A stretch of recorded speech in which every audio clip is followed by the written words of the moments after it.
viewers, Chili is in a frazzle because he just got obliterated in Jiu-Jitsu challenge. Literally 3 out of 3. Chili, you turned into a worm on that last match. I mean, Well, yeah, I wasn't trying on the last match. Why did you stop trying? Well, I was at the beginning, but then you just kind of eased up and looked at the coach and Jason and was like, because you weren't doing anything. No, I stopped doing anything then. I felt like you weren't doing anything prior to that. No, you started talking to him, and I was like, what is this? Are we even going anymore? So I just stopped. And he turtled up. I mean, he turned into a straight worm, son. He did. Three times. Tapped him out 3 out of 3, man. Yeah. The crow, Chili. Well, I don't know how Was that your first time ever practicing jiu-jitsu? Yeah. That was the first time I've ever, yeah, I've never even stepped foot in a gym, been told anything about how to do it, nothing. So that was all new. So I didn't have any bad habits going in, so that was good. That is a good thing. That's a legit workout, man. I feel it. I'm not a jiu-jitsu practitioner either, by the way, for you guys that are listening. I feel it all the way down my dang spine, dude. Really, that mess is rough on you. Yeah. I don't know how people do that day in and day out. Like, I feel it in my back straps, alongside of my spine. I think he was working harder than I was. I don't know how people do that day in and day out. Yeah, exactly. Stretched out them tenderloins. How do you guys that do jiu-jitsu, how do you do that all the time without getting injured? Well, I think flexibility is a big part of it. You have to be pretty flexible. I'm extremely not flexible. Like if I'm on my back and I've got to do something with my legs, I just am like, I might as well not try. Like I'm not. It's like bring it to your chest, bring it to. No, I really can't. You're kind of like a board. Really? Yeah. Yeah, I'm inflexible too. Yeah. I've never been big on stretching and stuff. You supposed to stretch to do jiu-jitsu?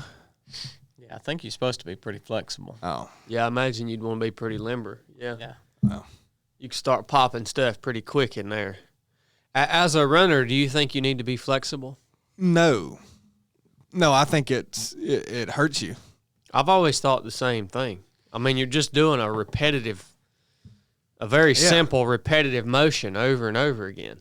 Maybe as a sprinter or something you would want to be, huh? Not really, no. I mean, probably even less as a sprinter. Because you want to be tight. Yeah, like a spring, man. Muscles just elastic, ready to freaking explode. Yeah. I mean, sprinters are weird creatures. Like I'm sure some of the best sprinters in the world are pretty flexible too, but it works against you in distance running. Being flexible, like you want to be as efficient as possible, and the more flexible you are, the more you can just, like your legs will do weird things and bend and, I wonder if that's why people don't have all these knee problems and crap, because they're too dang flexible. You've been stretching too much. You got knee problems, you got hip problems, joint problems. It's because you've been stretching too much. If you're flexible, quit running and go do jiu-jitsu. You want your joints and stuff, man, to be tight, pulled together, bound up tight. Yeah. You don't want all that flexibility. I don't enjoy stretching. Stretching to me is a miserable evolution. I mean, you get me in a quad stretch or something, I'm about to break out a sweat, son. That mess hurts. About to hit this stretch evolution. You stretch, CB? No, just what little bit I stretch is in the warm-up at CrossFit. That's it. It would probably be good for jiu-jitsu if you were double jointed. Like, and stuff would bend backwards. And how it shouldn't. Yeah, that'd probably be good. Dude, I couldn't believe that video AJ showed of him Snapping breaking that dude's That's leg. rough. Like, if that would have been my leg, I would be so pissed. And that happened quick, too. Yeah, it happened real quick. Yeah, that's a dangerous sport if you're going to compete in it, for sure. I don't know, man. I don't know if I'm sold on it yet or not. Competing in an amateur tournament and get your knee broke. That would tick me off, dude. Yeah, you're down for a long time, buddy. If you ever even come back 100% again from something like that. Have you practiced jiu-jitsu enough to know what you were trying to do when we were rolling?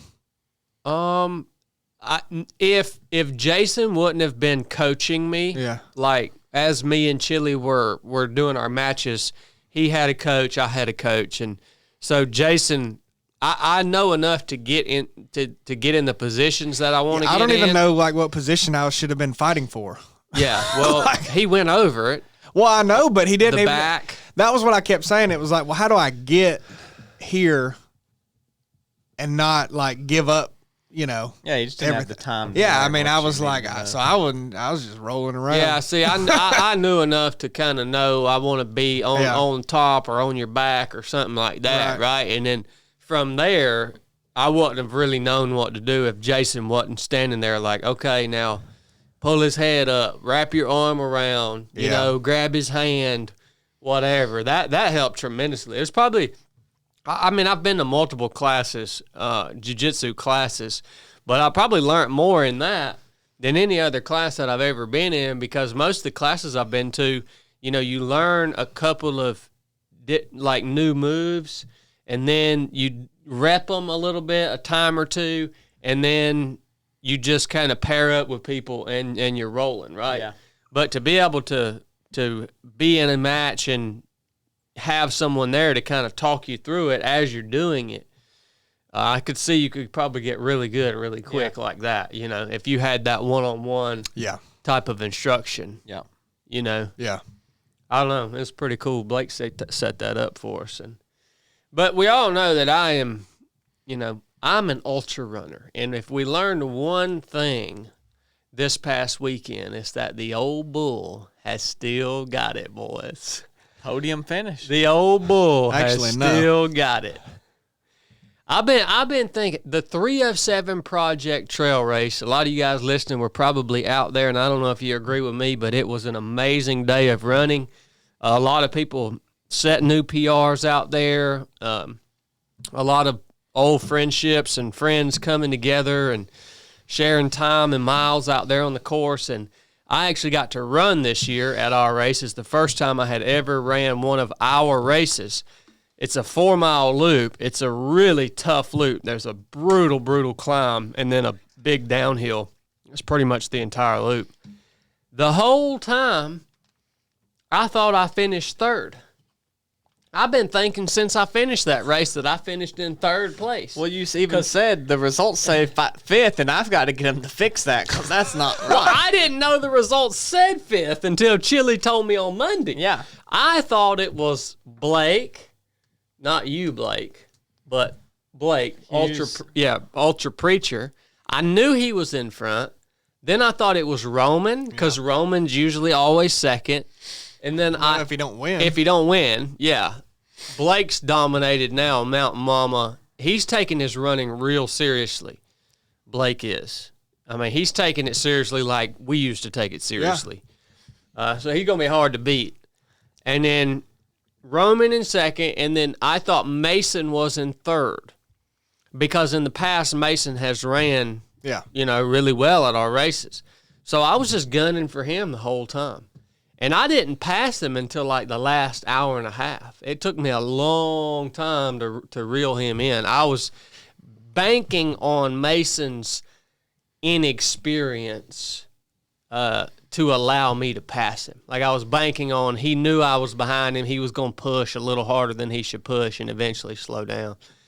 And I was talking crap to him from lap 1 too, that's getting in his head. But there were 2 guys between Mason and Roman that I didn't even know about.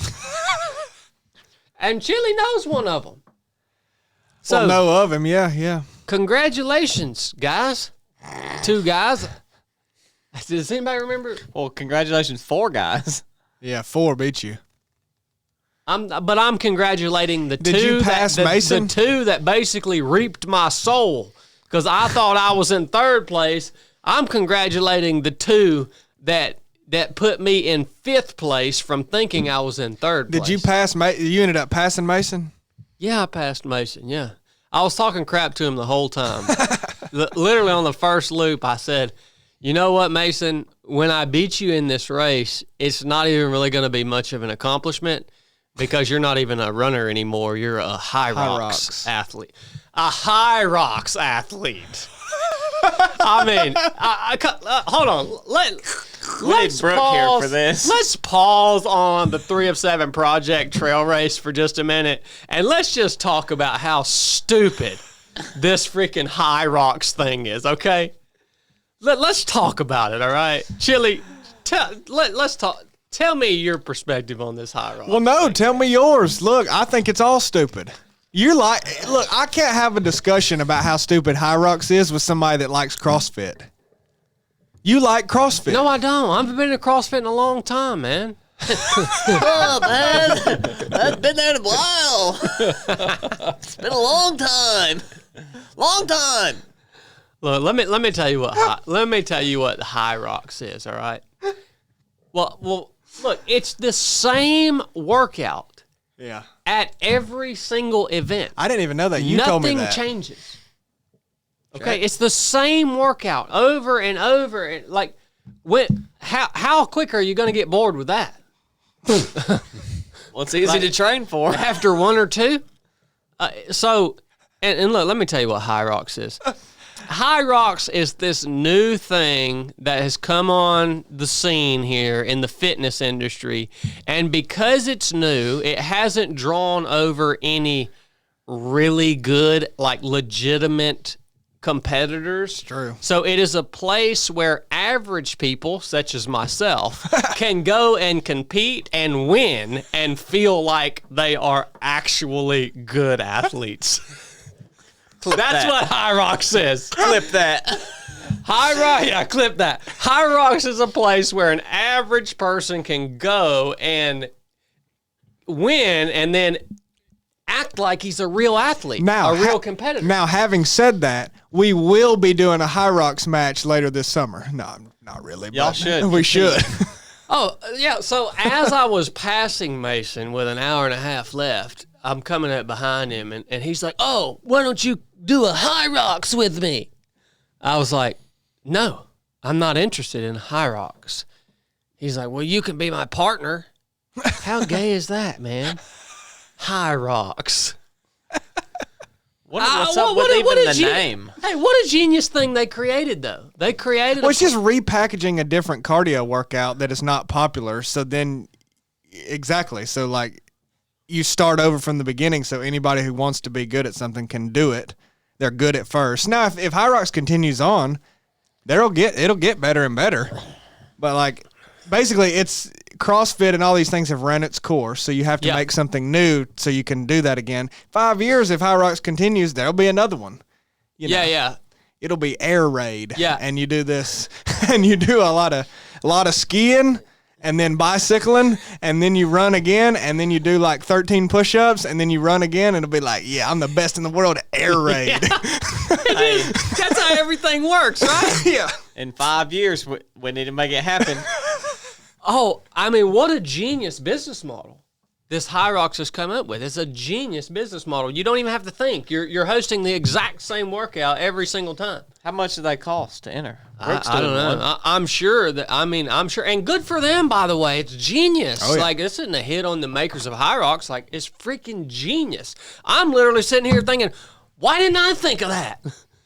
I mean, I'm out here, we're out here doing all these complex missions and stuff, and it's like, I could have just came up with something where people rode and skied and ran the same workout over and over again and made millions of dollars.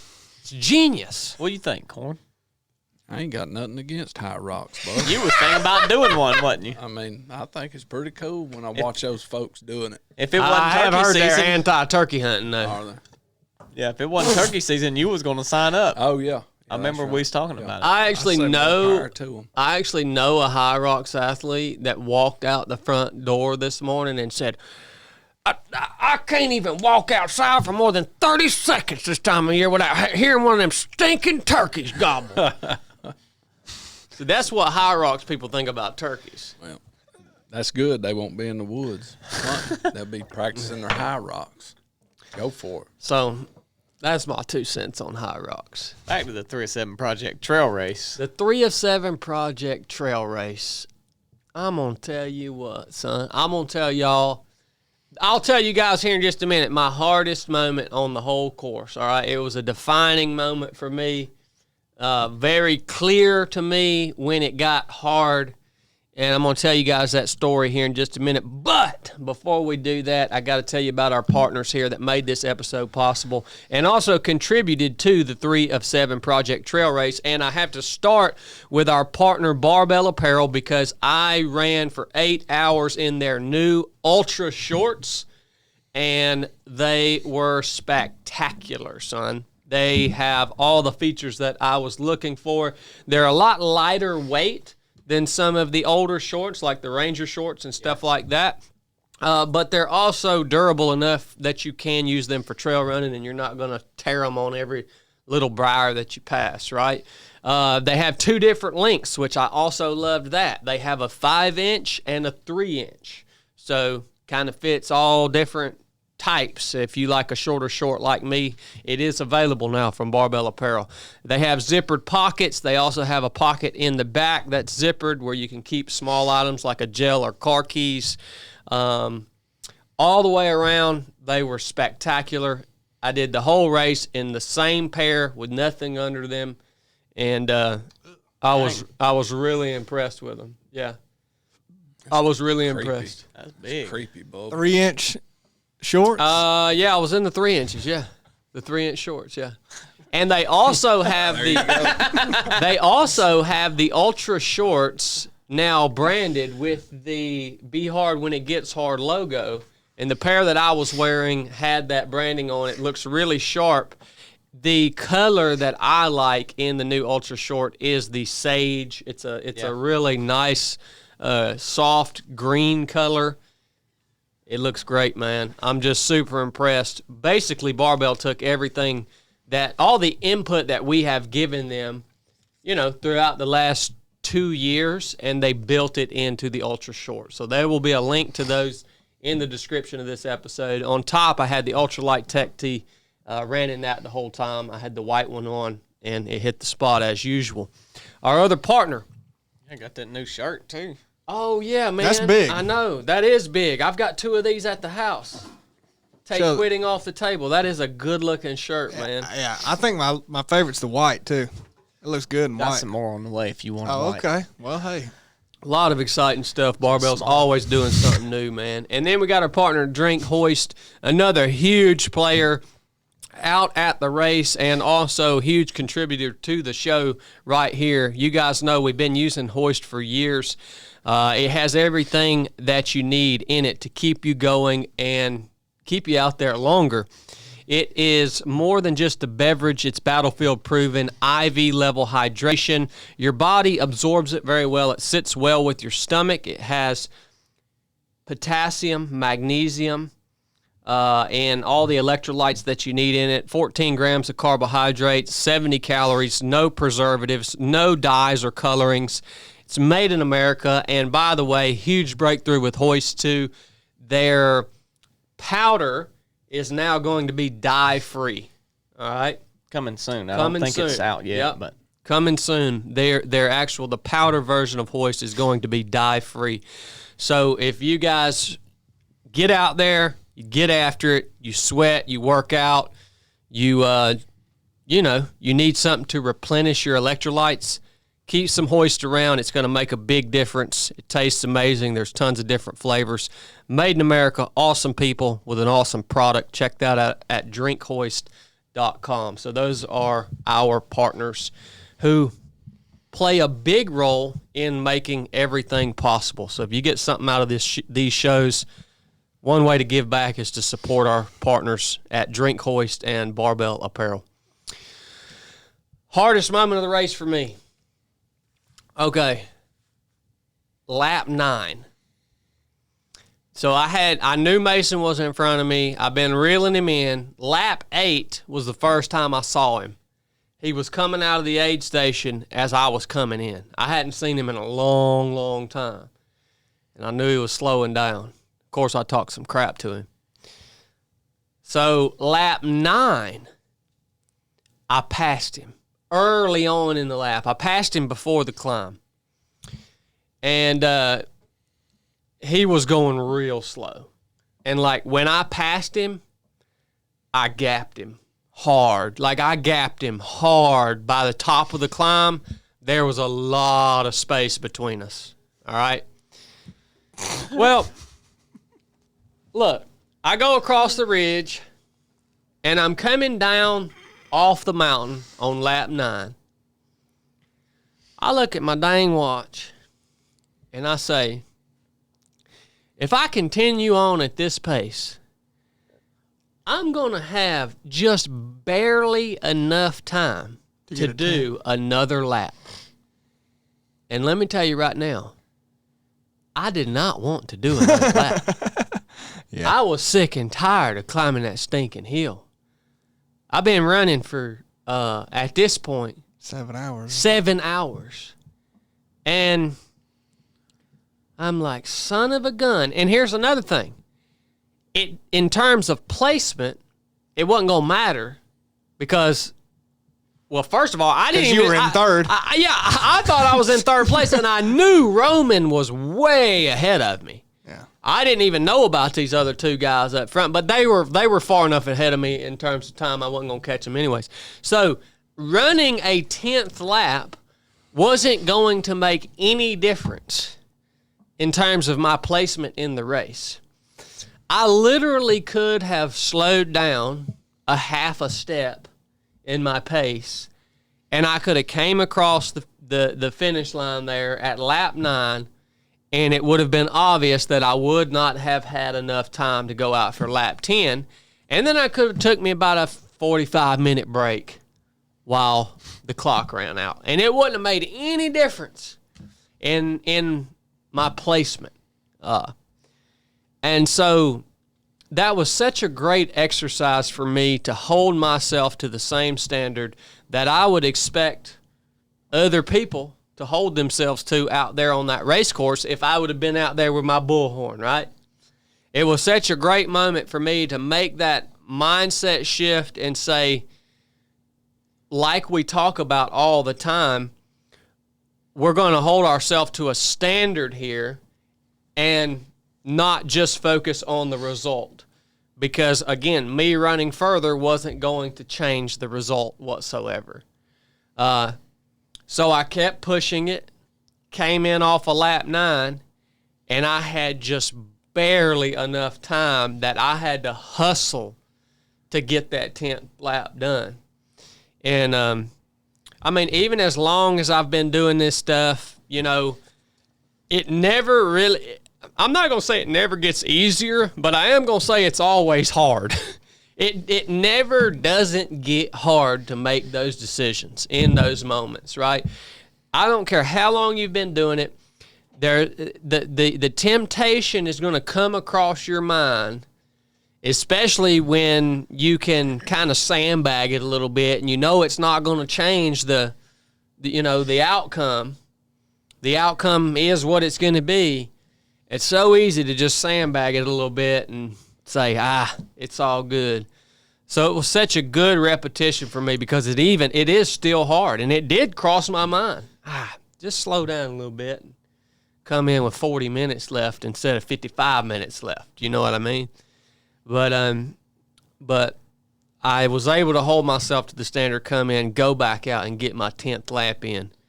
And so that was the toughest point of the race for me. That was like the only, and on the 10th lap was a real blessing too because I was able to catch up with some guys. One being Philip Radick, John Radick's brother, who's a good friend of ours. I was able to catch up with some guys who were out on their 10th lap. And we were toward the end of the lap, and there's a hill, and it's my opinion it's the hardest part of the course. The hardest part of the course isn't the big climb, because you know the big climb's there. Like, when you get to it, you know it's there. You're like, okay, this is a climb. I know the pace I need to go up this climb. That's not – the hardest part is when you come off the mountain, and you come down, you go by Marble Mine, and you come out on that – fire road, that gravel road, you know, the 2-track, it opens up where it's hard to stick the flags in the ground, Chili. Yeah.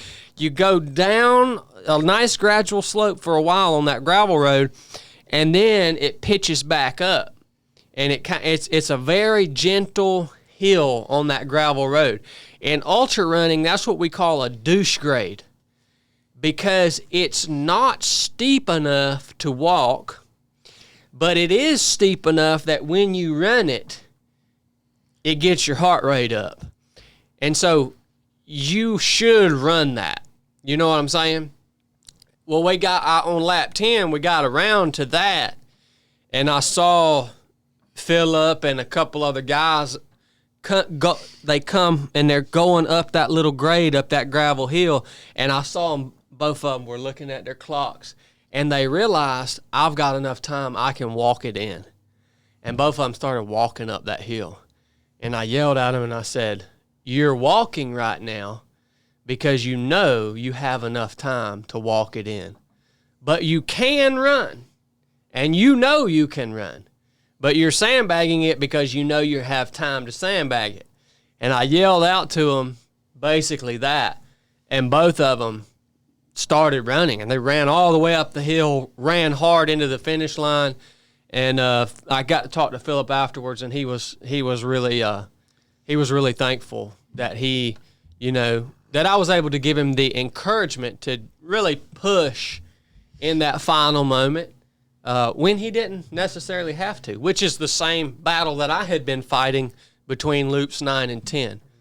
So these are the things that you learn when you go out and do these types of races, man. It's really fun. It was really fun for me, not only to be out there with the people who were out there, but to, get to tune myself up a little bit. You know what I mean? Yeah. What was y'all's perspective from the backside? Corn I imagine you got to talk to a lot of people, CB. Yeah. Blake, you were kind of hanging out around the aid station. Go ahead, Blake.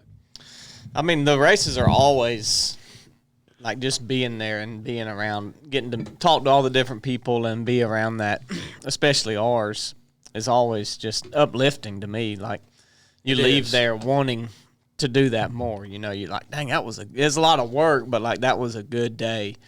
And I want to do that more. I don't know that there was any really defining moments for me. I tried to spend more time out on the course, like not doing as many laps, but just like lingering on the course and encouraging people on the hill. James spent a lot of time out there with the bullhorn on the hill. Yeah, he did. I would run a little section and stop, encourage some people, and pick back up and try to run with somebody new. And so I didn't run it, competing like you, but I did try to spend more time out there, and that was cool just to be in one spot and see people struggling with the same thing at the same spot and just push them along. There's really no other race where the race directors are out, I mean, if you want to call us the race directors, out on the course, either running it competitively or just encouraging people, I have thought about that in the past at all the races. Like, we've always done that, and that is nowhere else. There probably is somewhere, now that I say that, if someone would be like, well, but that's generally speaking. Yeah, generally, that's really unique. Yeah, it is. It is. And that's because usually the race director has got to be working stuff on the backside. And Brooke is the legit race director at these races. She makes all this happen. She gets the permits. And Courtney works with Brooke on some of the races too, but Chili and Courtney weren't able to be there at this one. They had a wedding that they had to attend. So, a big shout out to Brooke because she makes all this happen and puts us in the position that we can do and participate in the way that we do get to participate. So it was neat too how many groups of people. Like in the past, I feel like there have been a couple groups, but generally it's just a bunch of like individual people coming. But there was that one big group from the rehab deal, and then 29029. I think. F3 is their organization, yeah. 29029, there were a bunch of people out training for that, yeah. Brassfield and Gorey, I mean, I don't know why they had I don't even know those guys, but they had a group of, that's like a construction company, yeah. But they had a group that had 10 up, and there was one or two other that had multiple people. Yeah, Kevin and them. Yeah, that's what I was going to say. It was pretty neat to watch all the groups. Like I hadn't seen that before. There was just like a bunch of people that would come to That is cool, man. And what was it? You remember the guy's name that you might not have noted, Chad, that got the big old gash in his shin? Jeremy. But he went and got it fixed and come back. Yeah. And I thought that was pretty cool. He went to the ER or wherever he went and got it stitched up. 7 stitches or something. Good night. Yeah. He took lap. a hard that was fall. on the first then. lap. Yeah. Yeah. He went and got it fixed and come back and run again. That's legit right there, son. Man. Outstanding day. Thank you, all you guys who came out and ran. Like I told you while you're out there, you guys are the lifeblood of 307 Project, and you guys show up time after time. You work hard. You put out. You join in and help the people around you, and you guys just, you make the whole community aspect of that event possible. So, and if you haven't been out to experience it, I highly recommend you coming. I think you can sign up for the Mountain Mama Farms race right now. Yeah, it's on Ultra Sign Up. Mountain Mama Farms. I like how Chad, 5th place, talked about how bad he beat the 6th place person. Yeah, that is funny. And You beat the crap out of him. gapped him, boy. I just gapped him. You something destroyed serious. him. You destroyed him, dude. I'm gonna be totally honest with you. I knew that Blake, Hughes, and Roman were out of my league, but I knew that Mason was gonna run hard, and I was confident that I could beat him, but knew I would have to work hard to beat him, because he was talking crap to Brooke the night before, telling Brooke to keep me up all night and all this because he wanted to beat me at the race. So I knew he was going to run hard, but I wasn't even thinking about Blake and Roman. Wasn't even, because I was like, these guys actually trained for this. You weren't thinking about 3rd and 4th either. Yeah, and then these 2 mystery guys in the middle had no clue they were even going to be there. I bet if you totaled my weekly mileage for the past 6 months, it would be between 0 and 5 miles per week. Oh, I thought you was running more than that. No. Not average the last 6 months. Elliot told me, he said, it's impressive watching Chad. He said, or maybe it was 10 Man, one of them two, and they said, man, he must have been training real hard. I said, no. I mean, I guess since I've dogged you so much about getting 5th, I will say your out of shape is still pretty good. Like, when you're out of shape, it ain't that far off of your in shape. That's a compliment. I'll be flat out. I can't believe I ran 40 miles on that course. I mean, because you in shape wouldn't run that much more. I mean, really, like you in shape wouldn't beat that by that much. Not by a ton. You know what I'm I think I saying? could have got one more lap. Yeah, but yeah. You know the difference was between when you're trained and when you go into something untrained. The difference for me that I realized was I didn't have any power on the back half of the race. Yeah. Like I couldn't. I fade like a. Yep. Like I had no speed on the back half of the race. Whereas if you're trained, you should be able to leverage some speed when you need it on the back half of the race. That was the biggest difference. Well, you and Chili got that other race coming up, too. I've literally tried to tell you. The Nick Bear last man standing I've tried race. to tell you over and over again that I'm not going to do that. Buddy, if you want to crawfish, you gave your word that you would do that race. So word. if you want to crawfish on that, Listen to Blake. I'm going to tell you, I will broadcast to the world that you crawfished on that because you said you would be at that race. Well, I called and confirmed it with you. Well, that's fine. I'll say I crawfish. I don't care. I'm Chili, not going to do it. That shows poor character. You don't care about That- crawfishing that's on not- your that's- word? I don't that's care not what we that I'm- represent I don't here care at that I'm 307 not going to Project. do this race. I'm not going to do it. Well, Why would I feel bad about that? Because you said you would. Because you said you would, Chili. You did. And I literally talked to Nick for you I told on you not your to do behalf. No, you didn't. Yeah, I did. I said you need to give this. Let someone else have that.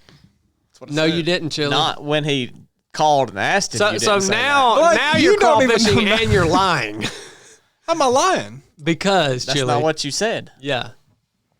I haven't told you that I wasn't doing it. I Not think I when made he that called clear. Nick. You was like, yeah, oh yeah, I'll do that. Yep.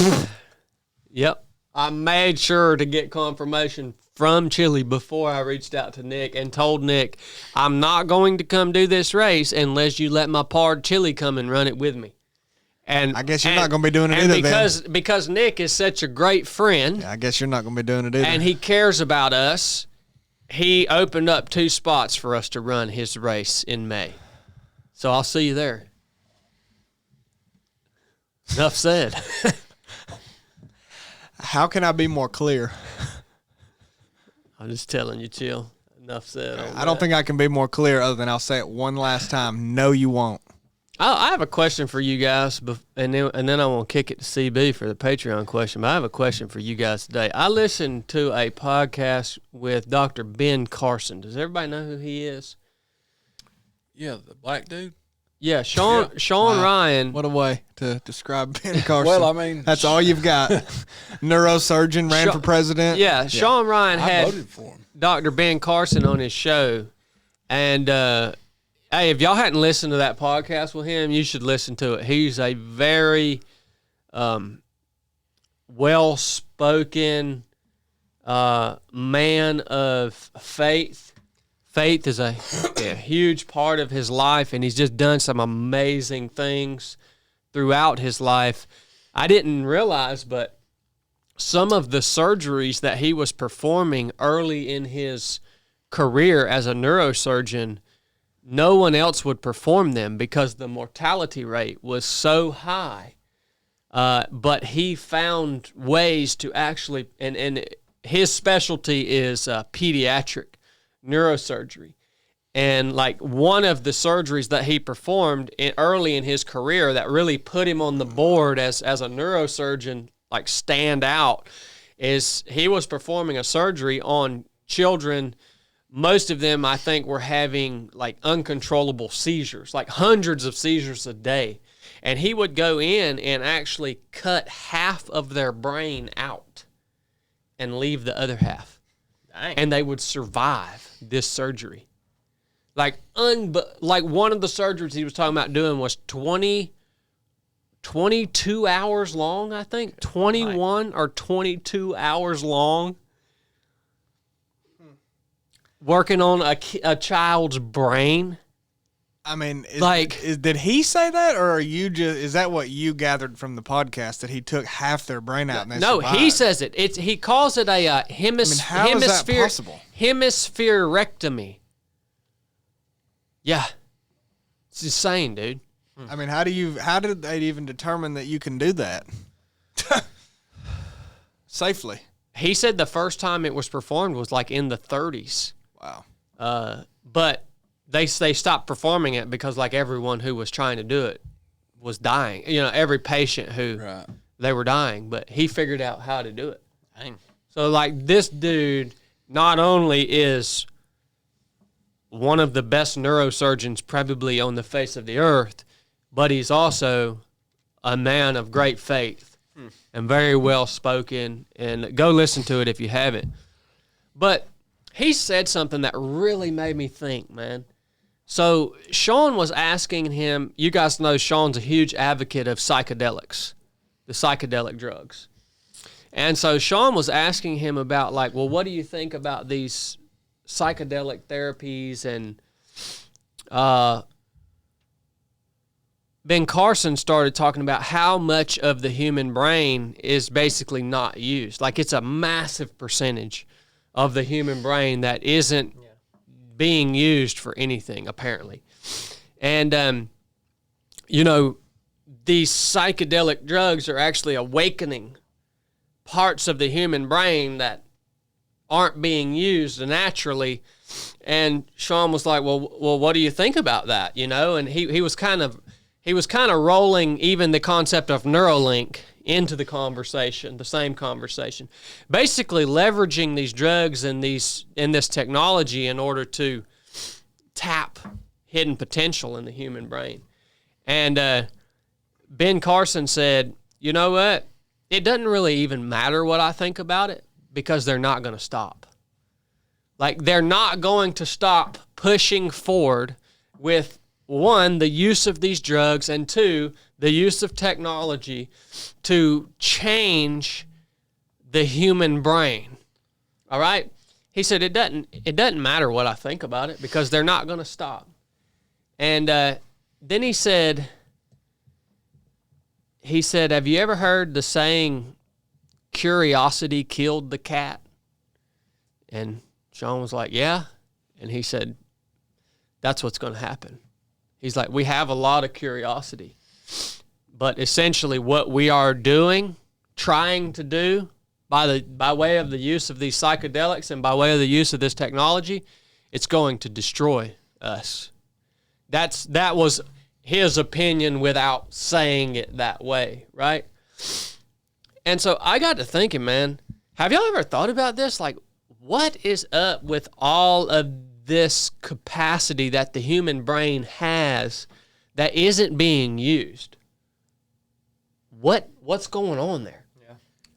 Well, I would say first with the psychedelics and stuff is like the claims that they make, it's tapping into unused parts. Like, I don't even see how that would even be known that is truth.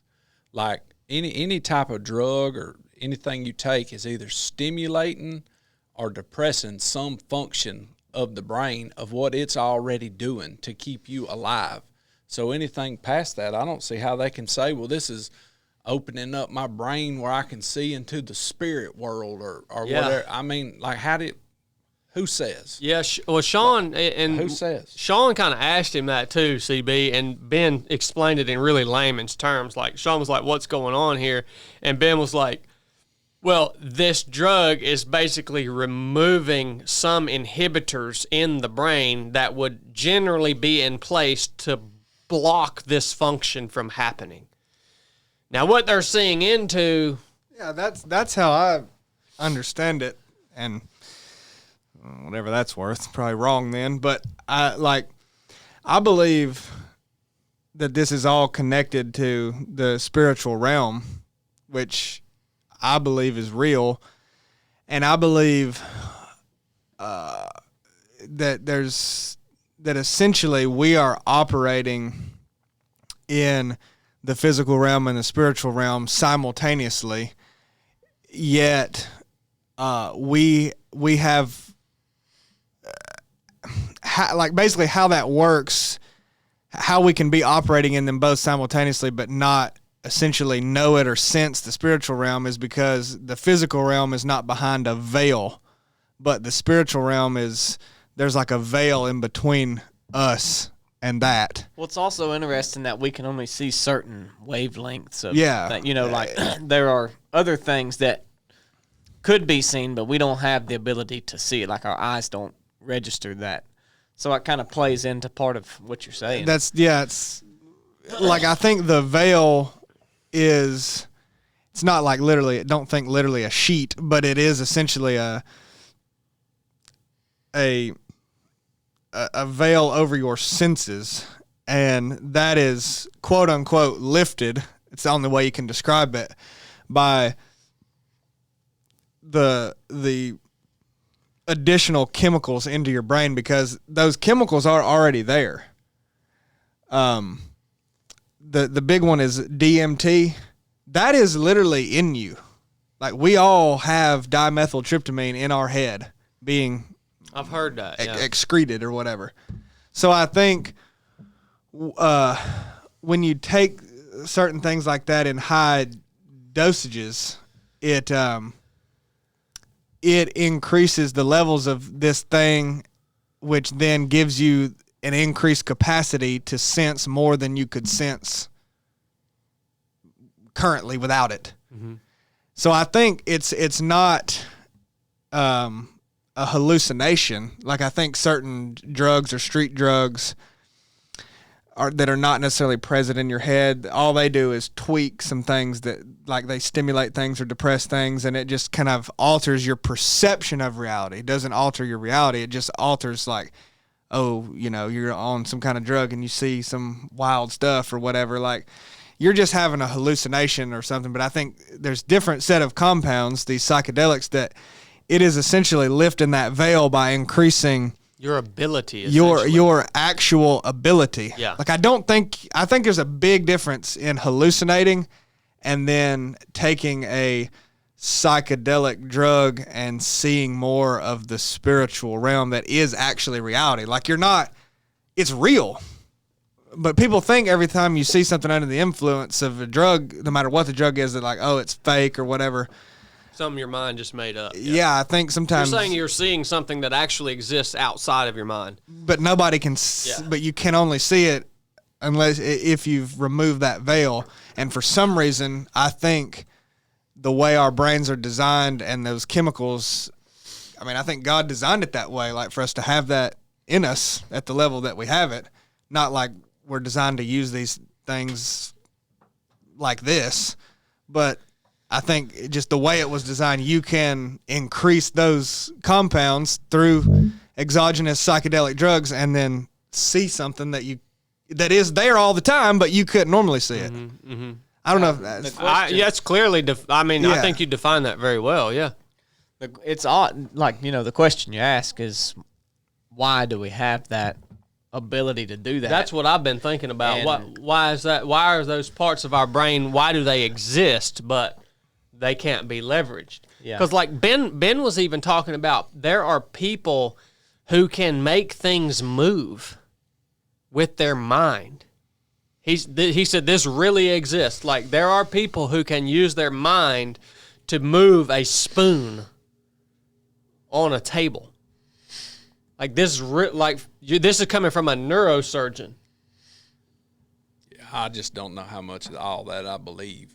That it's adding to what we already have and everything. I just really don't.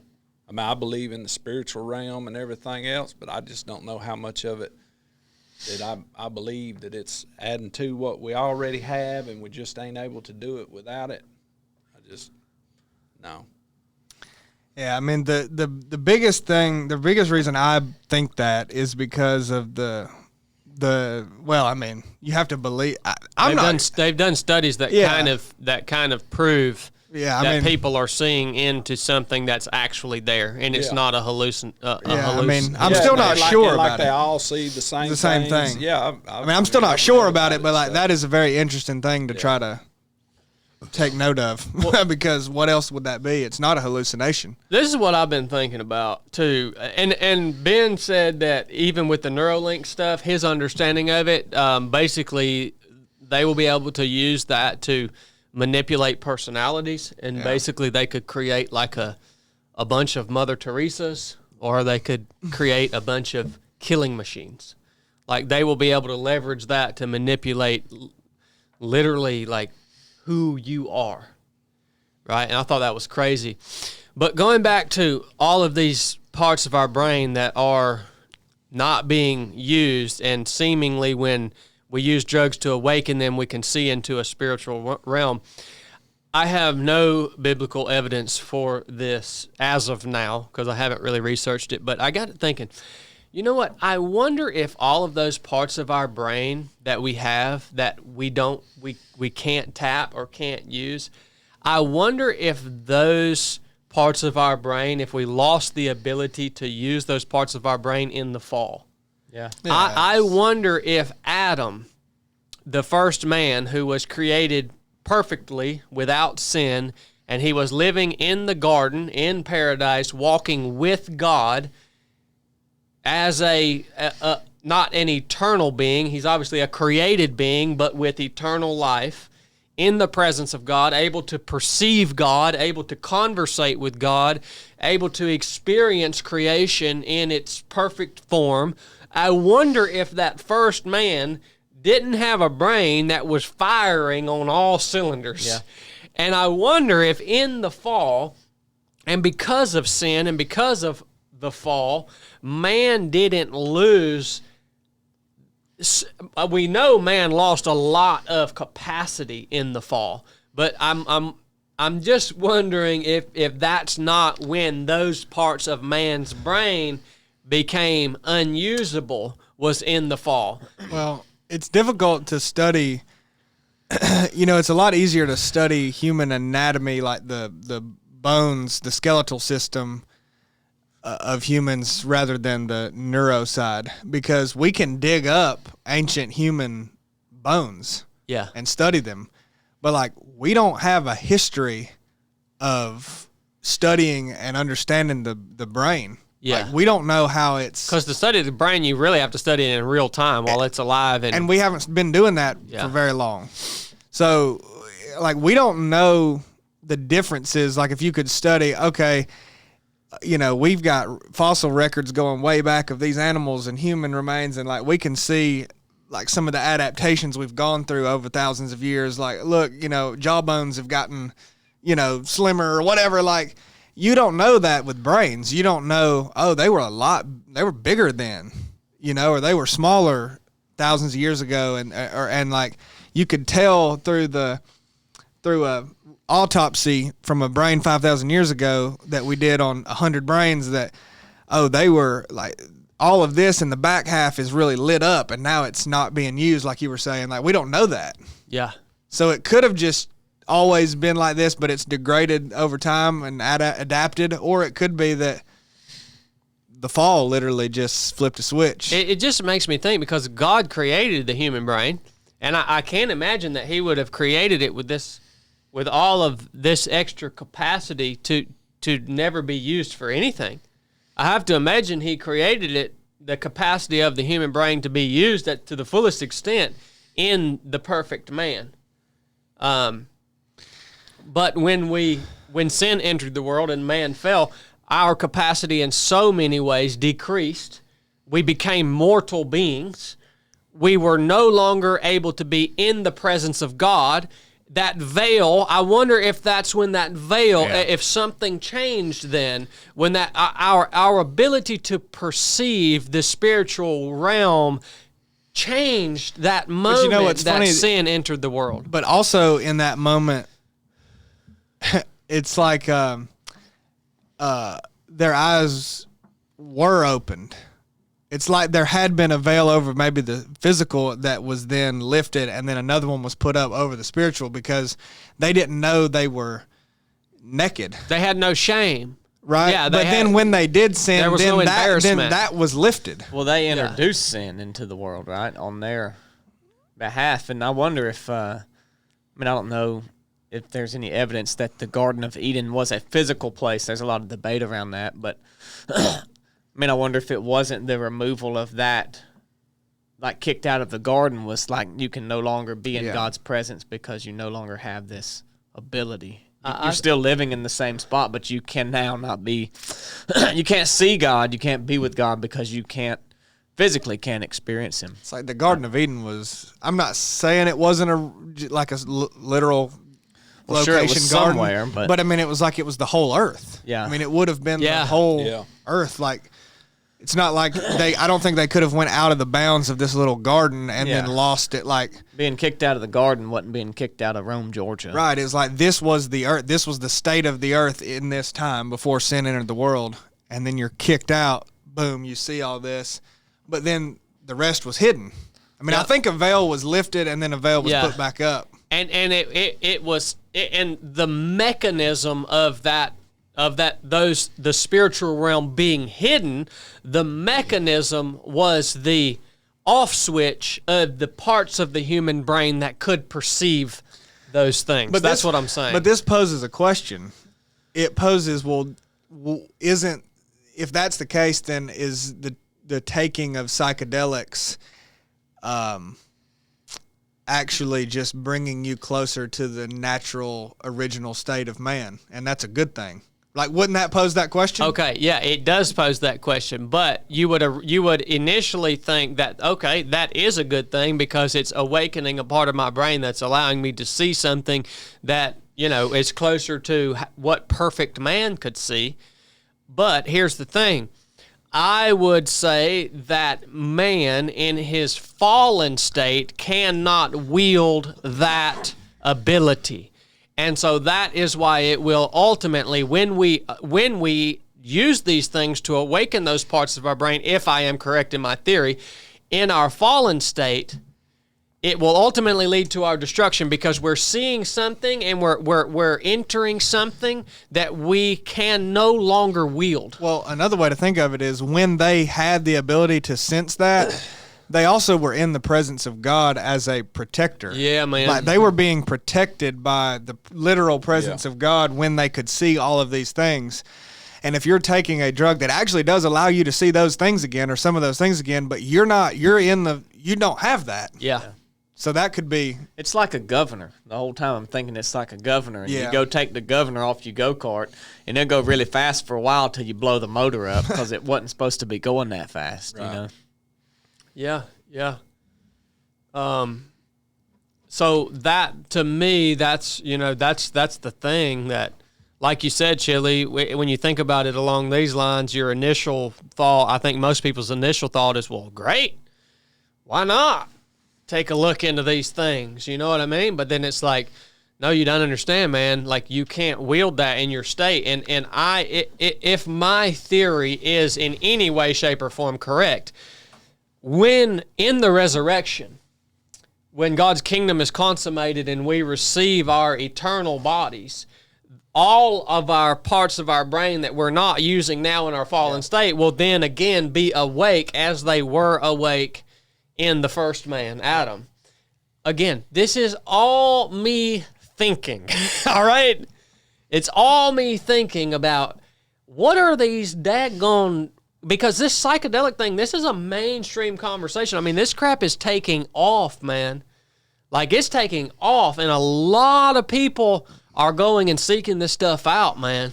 I mean, like millions, dude. Like, I made a very short truck talk, a short version of this conversation yesterday, and you'd be amazed by the amount of people in the comments that say, yeah, I've taken all these drugs and this and that. And be honest with you, I'm reading the comments, and the majority of people who commented and said they have leveraged these drugs after some time and space between using those drugs to where they are now, they all look back on it as a negative experience.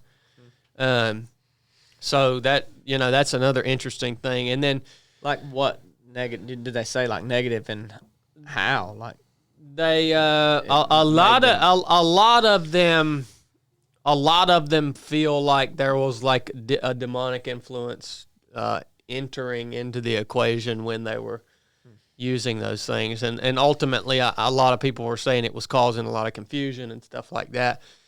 But what this all leads me, I think, to my final conclusion. One of the interesting things that Jesus says I actually think it's in the book of Matthew, we just haven't got there yet. He says basically that when the Son of Man comes, when Jesus returns to consummate his kingdom here on earth, that during that time things will be as they were in the days of Noah. And when we go back and we read about the days of Noah, and especially in Genesis chapter 6, we read accounts of mankind, basically a defiled version of mankind. And the Bible calls them men of renown. So these are men who had either great physical strength, they had special knowledge, they had special abilities, mentally, physically, I think. But they had been defiled, right? They were no longer human in the sense of it goes on to say the reason that Noah was chosen to be saved out of all mankind is because he was pure in all his generations. Isn't a lot of the thinking behind this that it goes back to Genesis 6 when the Nephilim? It was, and so what I'm saying is that what it might look like now in the last days, how it might look like the days of Noah, is not necessarily another resurgence of these fallen angels actually breeding with women, But I'm saying the relation is in the defilement of mankind by us manipulating our brains into using Neuralink, using drugs, manipulating our literal brains in a way that is unnatural to man. And so I'm saying that we could potentially be the source of our own defilement in these last days, and that's how it could relate to the days of Noah. It might not necessarily be another, hybrid type of human that's some sort of demigod, right?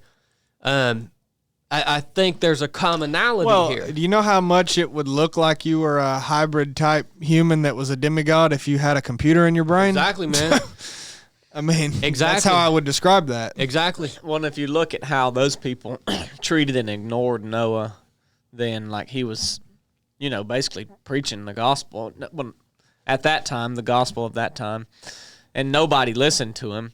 And you think if these people had these chips in their brain or they're taking psychedelics, and how rudimentary would it be or elementary would it be for them to hear the gospel? They would be like, that's of old. Don't you know the new thing? Like, yeah. Well, we're not listening to that. We will. I do believe that if the Lord lets us live in another 20 or 30 years, we, meaning God's people who choose not to partake in these psychedelic drugs or these technologies that basically corrupt your humanness, we who choose not to participate in those things will become irrelevant in society. Yeah. I believe we will become obsolete in the eyes of the world.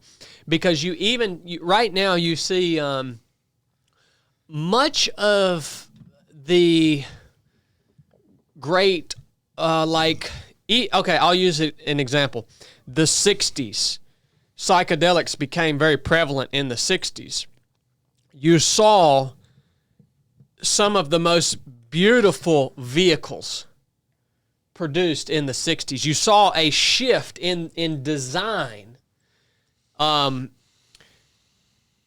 about this. In our current day, you see many individuals who have achieved great success are advocates for psychedelic drugs. It is of my opinion that this is already happening, that those of us who choose not to use these things will fall behind in the rat race of life. Yeah. I do believe that individuals who do choose to use these things moving forward will achieve great success and will be men of renown. They will have more ability than natural man. Yeah. They will have special knowledge. They will have enlightenment, per se. Ultimately, all of it will be a lie, and all of it will only feed into their own prideful nature. But I guess to cap this conversation off, this is a warning to all of God's people. To go ahead and get ahead of all of this crap that's becoming very prevalent, because this Neuralink thing is coming, and there's going to also be a lot of things just like it that are probably coming, and all these psychedelic drugs are here, and they're becoming mainstream, and they're going to increasingly become more available, I believe, to the point that they will even be a simple prescription soon. This is a warning to Christians. You better take some serious consideration before you use these things. Because if I am in any way, shape, or form right, and we are actually corrupting ourselves, our very humanness, by using these things, then that is not going to turn out too good for you. All right?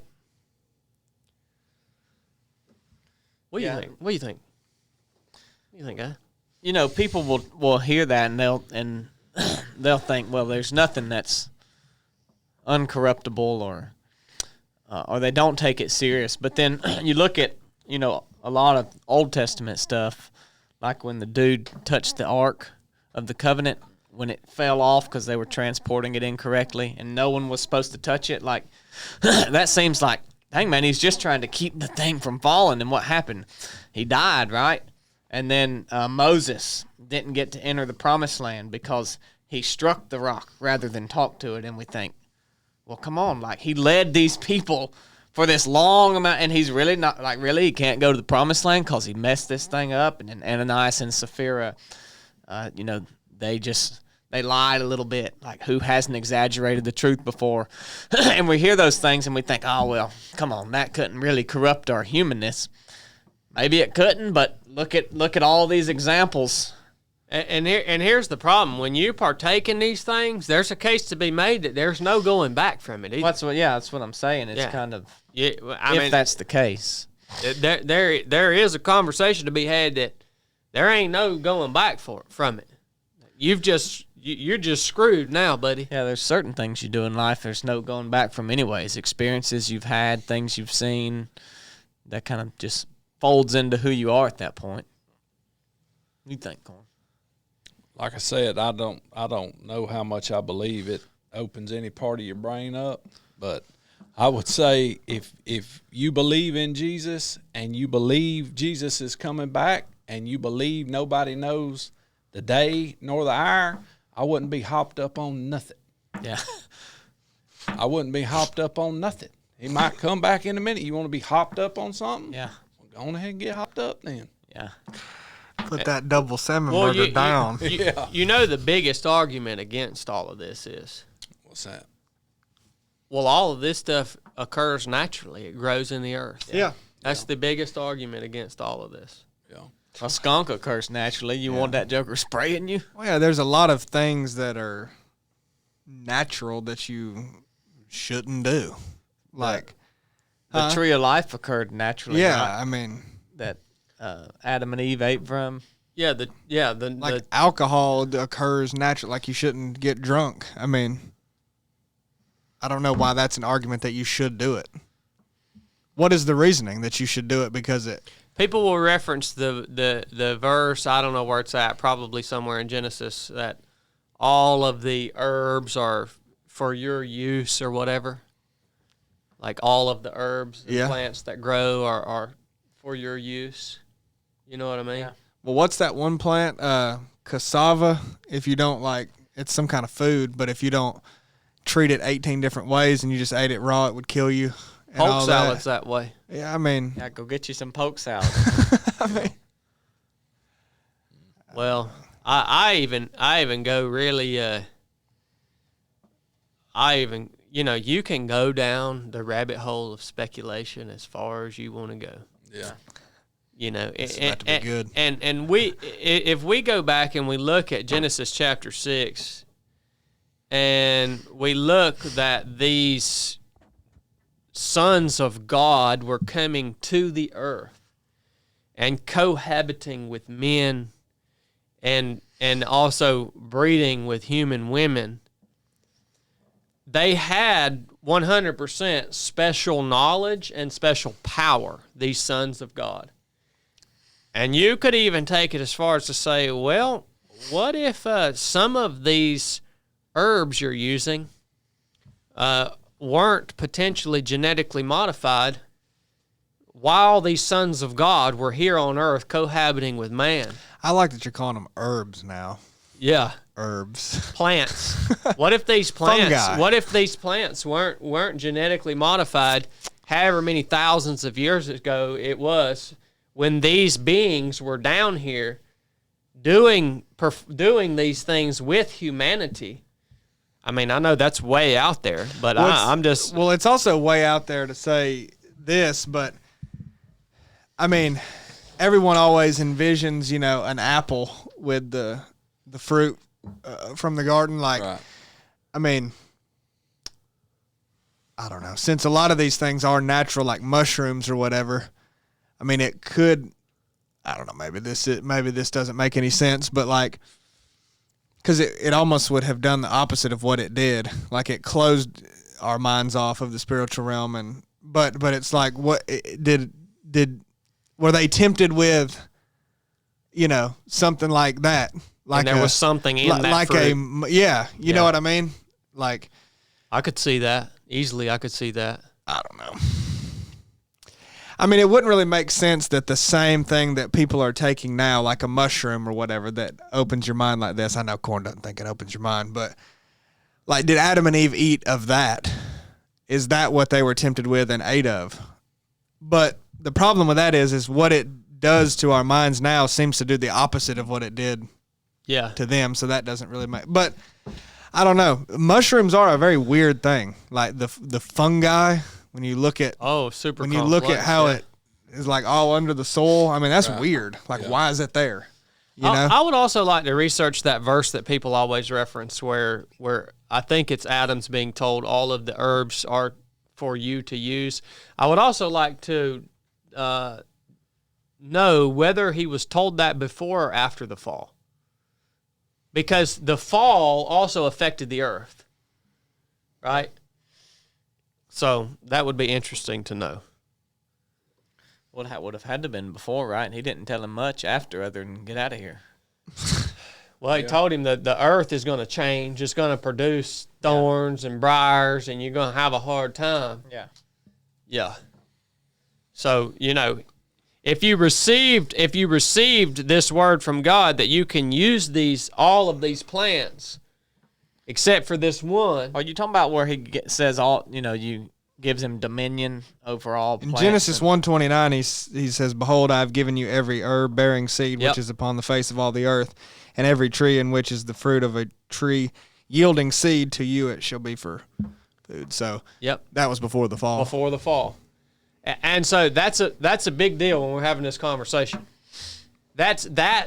God gave that to Adam, that word to Adam, when the earth was still in its perfect created state. Well, but how many followers of Christ are is there a lot advocating for the use of these psychedelics, like legitimate followers of Christ? Well, I don't know. Well, that is an interesting thing. Like, what was the actual, in the Bible, it literally says they ate of a fruit, right? But that also says that they were given everything.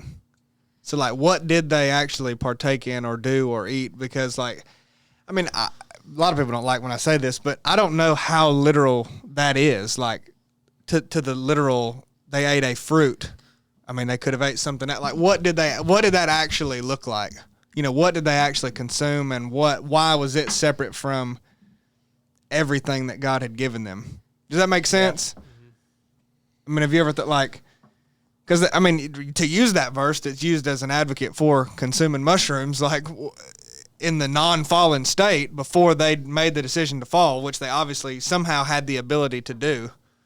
You have to think, too, most of these substances, most of these plants that you're eating, even marijuana, all the plants that you're eating that produce a high, the thing in the plant that's producing a high is something that the plant has built up through adaptation as a protection mechanism. Right.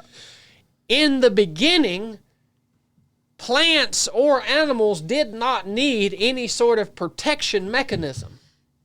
They were in their perfect created state.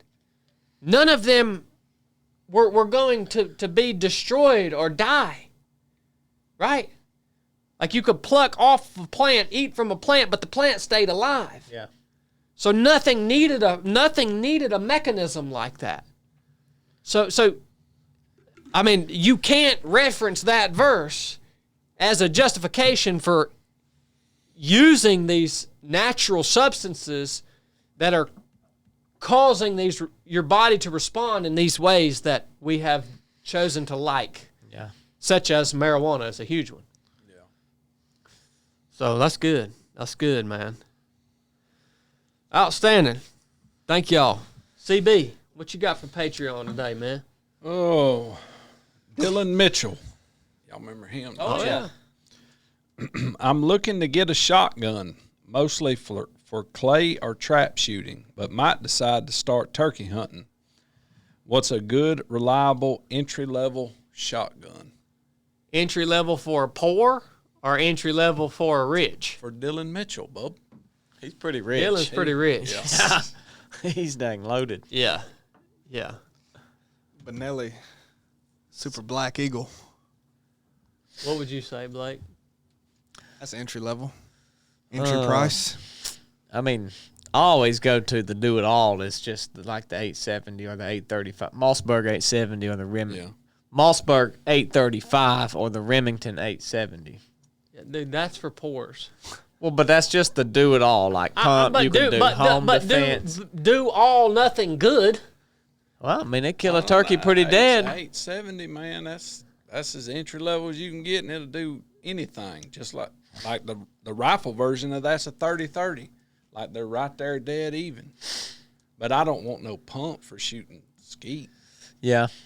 You know what I mean? Yeah, I mean, I like that Benelli that I got, the Super Black Eagle. What would you say, Corn? If I'm talking about like, But the problem is it's long. I don't like a long gun to turkey hunt with. Yeah. That's sort of like the same thing as the Stoger. Like that's Stoger's model is of that. Yeah. Yeah, that Black Eagle. The whole reason you gave this question is so you could talk about turkey hunting. I mean, if that is the most important part. He might be about to start turkey hunting. That's the only reason. He's finally coming up. But the length of the shotgun is not. It's not a bad thing in terms of performance. It just gets unwieldy if you're carrying it through thickets and stuff like that. Yeah. And it actually doesn't do a lot for patterns. You go get a turkey choke, you can get a good turkey pattern out of a 20-inch barrel. Yeah. And then you could put the same choke in a 28-inch barrel, and you're going to have a similar. It's going to be a little bit tighter. Right. But I think over and under is a good option for clays, turkey hunting. I love that little over and under you got. Yeah. That is a squirrel killing machine, son. That's mostly the 20 operator. gauge, isn't it? And that's a 20 gauge, right? Yeah. Yeah, I've killed a turkey. I killed a turkey with it last year. That's what I said. What are you using, CB? I got the Mossberg Turkey Thug. Got the pistol grip? Yeah. But if I'm shooting them clays, I use the Stoger, the model that's equivalent to that Benelli, which, the Stoger's a poor gun. The Benelli's a rich man's gun. What about you, Chill? Oh, I said it right off the rip. The best looking shotgun's that Super Black Eagle. Now, you know what Zach said last time? The best shotgun, what One Phil that told goes him. boom, boom, boom. Yep. That's what Phil said. Well, let me tell you this, Dylan. First of all, when you decide you want to buy a shotgun, get a good too rich for shotgun. me. Do not just look for a entry level shotgun, because if you start shooting and you get into it, then you're just going to eventually go buy you a good shotgun anyways. So just go ahead, save your money up if you don't already have it, and buy a good shotgun. Number 2, there is nothing out there on earth that is good for all of these different things. Trap shooting, turkey hunting, duck hunting, squirrel. Look, there ain't a shotgun out there that's going to be good at all these different things. There's all right? not a do-it-all nothing. No, That's what I'm saying. people that do these things have got a specific shotgun for each different activity, right? If you want the optimal, performance for your given activity. Now, me personally, I have a Browning A5 that I like, the humpback version, the Browning A5. It's got the humpback receiver. But I want to tell you, when I'm shooting skeets, I shoot Blake's Super Black Eagle way better than I shoot that A5. Well, and it cycles. And that Super Black Eagle will also cycle any shells that we've ever put through it. Best shotgun. It shoots better. It's got less recoil. I truly do think it's probably the best shotgun. And I don't know why they haven't come up with a version of that with a shorter barrel. They've got a turkey hunting version with a pistol grip, and I think it does have a little shorter barrel, but it may be just a couple inches or something. Maybe it's 26 inch or something.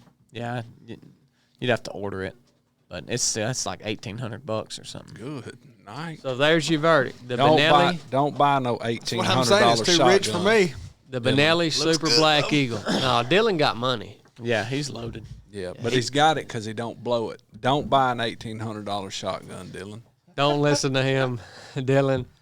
Look, He'll be in that Walmart camo. look, I'm gonna go ahead and tell you something about cornbread. Cornbread has had enough piece of crap shotguns over the last 15 years he could to buy have a bought Benelli. him an $1,800 All my shotgun. shotguns still running, bub. They still running. Nonetheless, Hey, my piece of crap shotgun won the turkey challenge last year. Built. yeah, but you didn't look cool toting that thing around though. Maybe you know? not. You got to count something for the cool factor. Well, you also have to buy the shotgun that fits you, and the Turkey Thug fits you It does, yeah. big time. Kind of does. It does fit his swag. Yeah. That's true. Yeah. That's true. Well, Chili, you said that somebody released some war plans. Yeah, or we'll something? make this quick. Yes. I need to know about this, man. Well, first of all, I did want to bring one other news story. We haven't done the news in a long I time. know. You were looking up the I've got news. 2 local stories, too. I bet. I do. Well, something bizarre is happening to people who use GPT a lot. Something bizarre crap. is happening. It kind of goes on with our earlier conversation.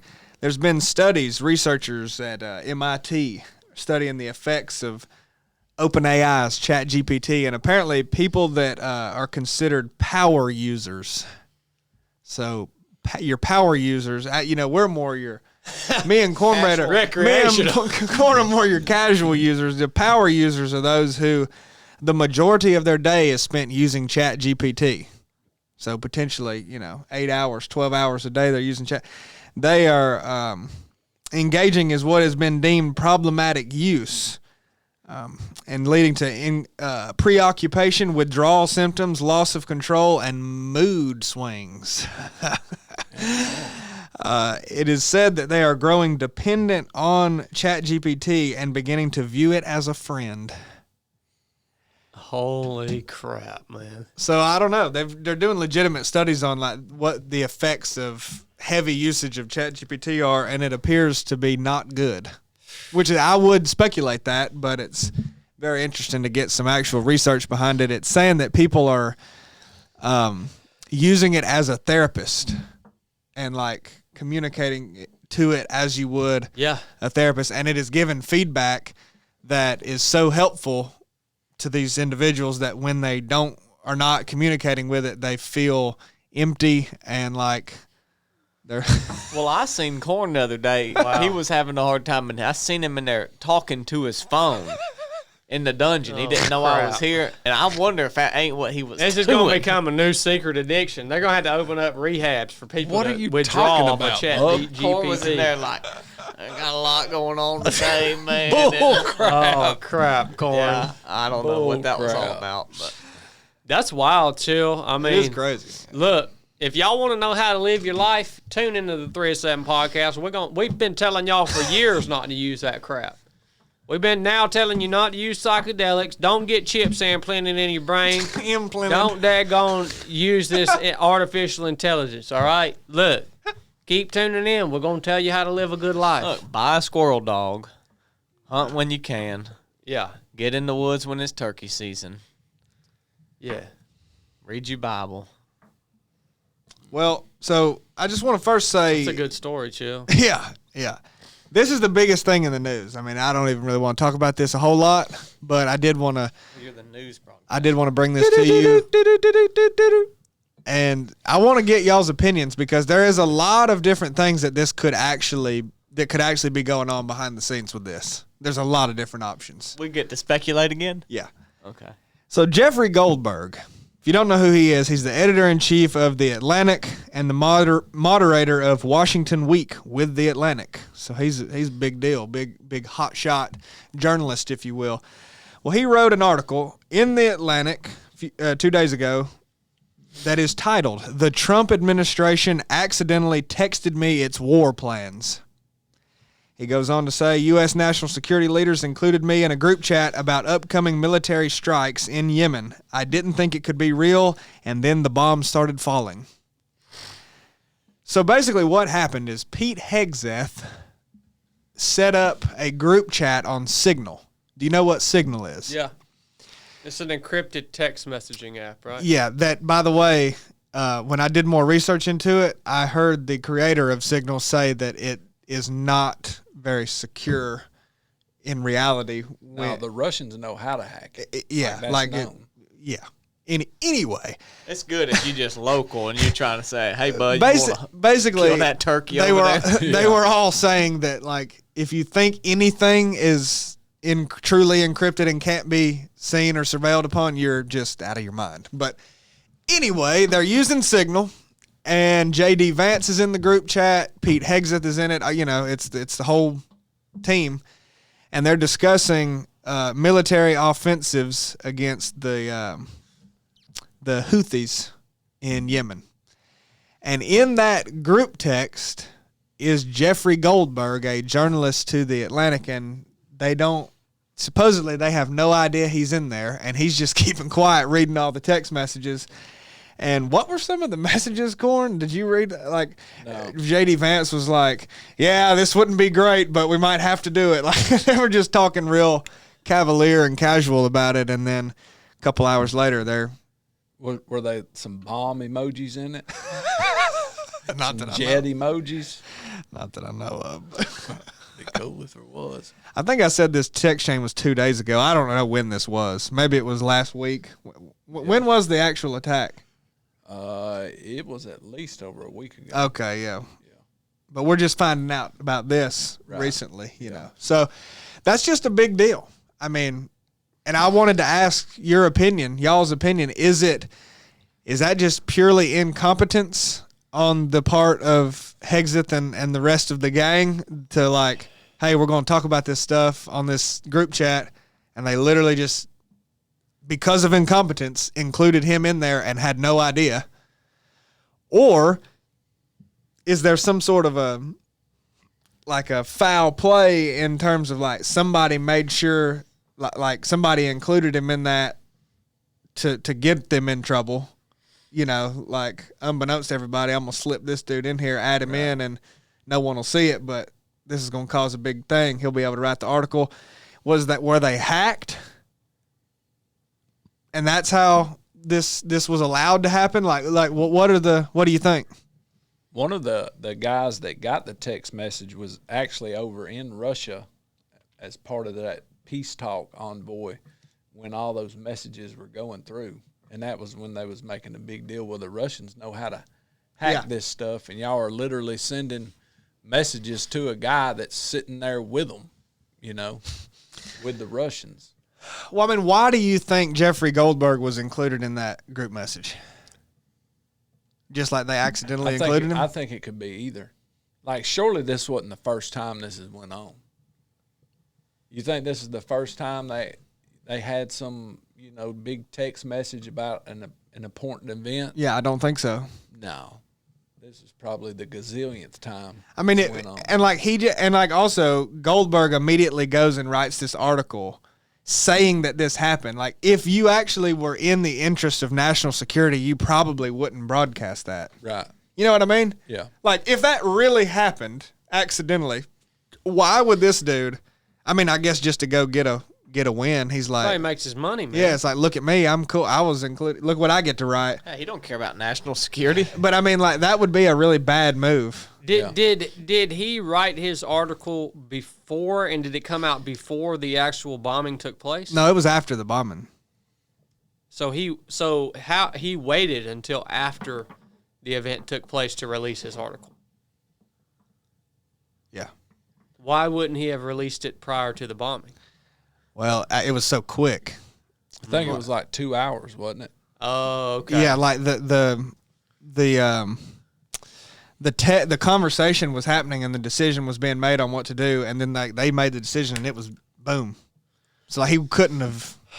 I would have to read the actual content of the text messages that was sent. Like, they were bizarre. They seemed very unserious. Like in detail. I would, because there's also another option that for some strategic reason they intentionally added him to this text chain, but Yeah. acted like it was an accident or acted like it was maliciously done or because something now like that. they're like being grilled in the media, you know, like how could you be so stupid and incompetent and let this happen? Like they should fire Pete Hegseth. Like Trump is literally retarded. Like how could he do that? You know, Was Trump on the message? No. Yeah, if he would have known about it, that wouldn't have happened. Yeah, he'd have shut that down. Yeah. He'd have shut that down. Well, what it is, it's a little interesting that Trump wasn't on the message, right? Like, wasn't the thinking that this certain conversation was like a pre-conversation to then present to him? Right. Yep. Yeah. Yeah. I don't know, man. I mean, it's really an interesting thing to happen. I think any of the potential, reasonings that you presented, to include the one that I presented, that it was actually an intentional thing, could be possible. But it's so hard to determine which is which without, right, like knowing the secret intentions of everyone who is involved in this entire conflict. It is just very interesting to me because I could, like Corn said, I think there's probably been conversations happening on signal messages that somebody could have leaked for however long signal's been a thing, like all through the Biden administration, all through the Trump administration so far, but like they haven't done so. And like I bet that mistake, if you want to call it, or even just somebody having access that would do this, however they got access, has happened a lot. And now it's happening on this one. For what reason? Yeah, I would lean more toward this is more this intentional. journalist was intentionally added to this text thread for some strategic reason that we will probably never know or understand. But in some way it played into a strategy or a plan that they have set up, in stages that will unfold in the future, whatever those plans may be. But yeah, I mean, I would think that like if J.D. Vance's grandma got added to the text thread, like I would think, well, yeah, that was purely accidental. Well, but that would never happen by accident because she's irrelevant. Like this Jeffrey Goldberg, they are having to communicate with a lot. So, I mean, it is reasonable to think that somebody that, hey, you just talked to or whatever, it's like, oh, crap, I put him in this too. I mean, that, I mean, yeah. I mean, the reality is it could have been an accident. Yeah. Like, you can't rule that out. Yeah. But I highly doubt it. Yeah. Interesting. These people's plans and schemes and... Oh, they're deep. They go so deep, man. And that's the reason I would lean more in that direction. It'll be interesting to see what comes of it, though, if anything comes of it. It does say that there was the use of several emojis. I hope so.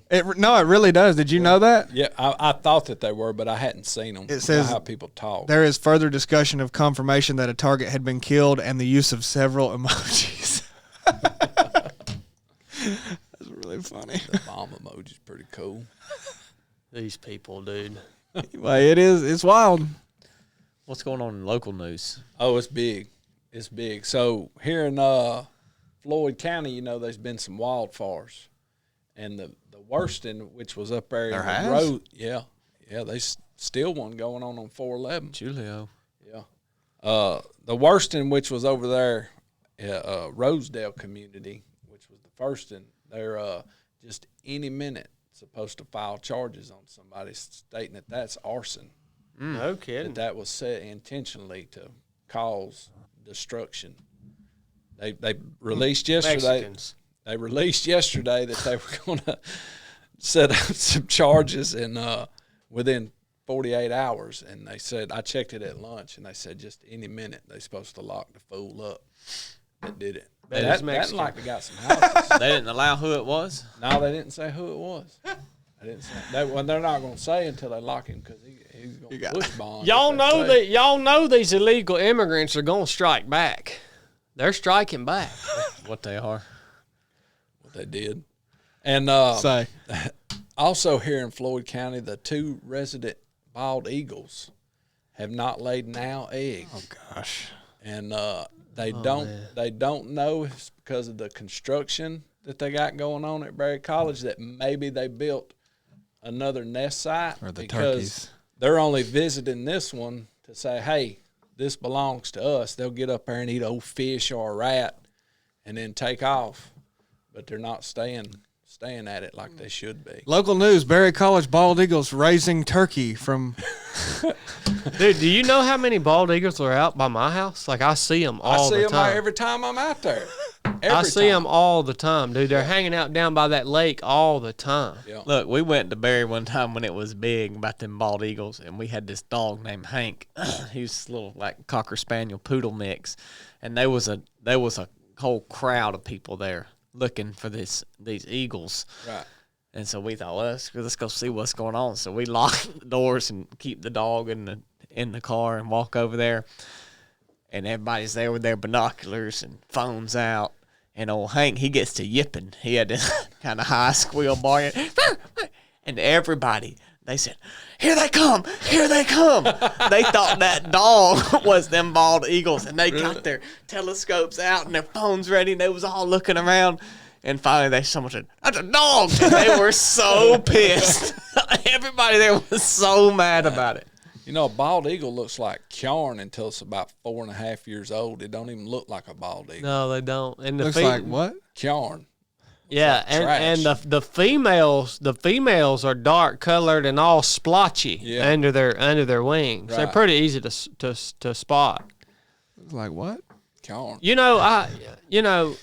I could see myself getting into bird watching. Yeah, me too. I've been thinking about that. That's the age y'all are at. Yeah. joke, What I was that have. called? Ornithology?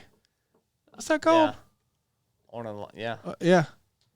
Yeah. I mean, I just call it bird watching, but I was gifted a nice set of binoculars from Vortex Optics that I then gifted to Cornbread. So we both have nice binoculars. We should actually go out bird watching after turkey season. We ought to. You gonna watch some birds here soon, ain't you? We'll watch Hey, one get that's shot slap in the That's face. a video on the Cornbread and Chili channel, man. Bird watching. Well, that's not very exciting. Look at that, son.